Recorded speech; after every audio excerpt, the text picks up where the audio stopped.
I'm Random Asterisk. Welcome to episode 4 of my new series where I review every MCU installment and share my opinions on them. Today, I will be reviewing Thor, 2011. Before we begin, please like and subscribe to my channel for more reviews. Also, please consider supporting me on Patreon, and get exclusive benefits and early access to content. Now, let's get started. Thor, 2011, was the first movie to introduce the cosmic side of the MCU, and is overall a very solid origin story of a reckless god who learns the virtue of humility in order to save others. To be honest, Thor was one of my least favorites in the MCU, however after rewatching it I found that it was not as bad as I thought it was. Starting off with the good stuff, I really like the portrayal of Asgard. The CGI used is breathtaking and very well done for its time. Asgard gives off a grand and majestic feel, which is crucial to the storyline as it is heavily contrasted by the bland and grey settings of Earth, or Midgard. Also, there is a lot of rich character development in this film, not only for Thor, but for other characters like Loki as well. Loki is surprisingly given the most of character development here, and it fleshes him out with rich character and personality as a foil to the arrogant turned humble Thor.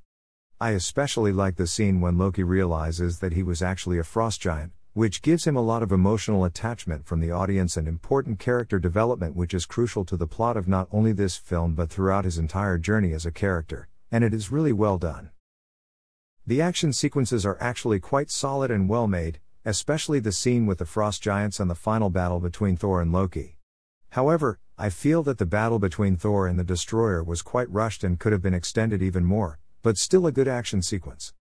However, there are some very major problems with this movie, and one of them are the scenes on Earth. They are a total letdown compared to the scenes which take place in Asgard instead, partly because the film changes into a fish-out-of-water comedy movie with extremely bad humor. Take for example, Jane Foster and Darcy are very bland characters, mostly due to Jane being unenthusiastic and emotionless most of the time and Darcy being the background character who provides extremely weak and sometimes even annoying humor, which gets old very fast. Also, Thor's warrior friends from Asgard are given very little backstory and character development, yet for some reason they are treated as major characters which we are supposed to care about. I feel that this was a wasted opportunity to flesh out these other characters to make the film much more interesting. There are some scenes in the movie which are supposed to be emotional or carry a lot of weight, however I feel that the movie does not land them properly. The emotional scenes just come off as either confusing or even humorous to the audience, like the final scene where Loki supposedly falls off the bridge and dies. Some nitpicks I have about the film are the Asgardians getting a more Shakespearean personality, which makes them a little plain, especially Loki, who is nothing more than a generic villain in this movie, instead of the fan-favorite anti-hero whom we all have come to know and love. This movie also uses Dutch angles to portray some of the scenes on Earth. While it is a creative cinematographic choice, I find that it is overused in this film, and can get a little nauseating after a while. I feel that the cinematographers should have left the Dutch angles out instead, or used it at a bare minimum. Overall, Thor is a solid superhero origin story which might be better than you think. It has some great world building and character development while also having quite a few major flaws, but overall is still an entertaining and enjoyable installment in the MCU. For this movie, I will rate it 7 out of 10.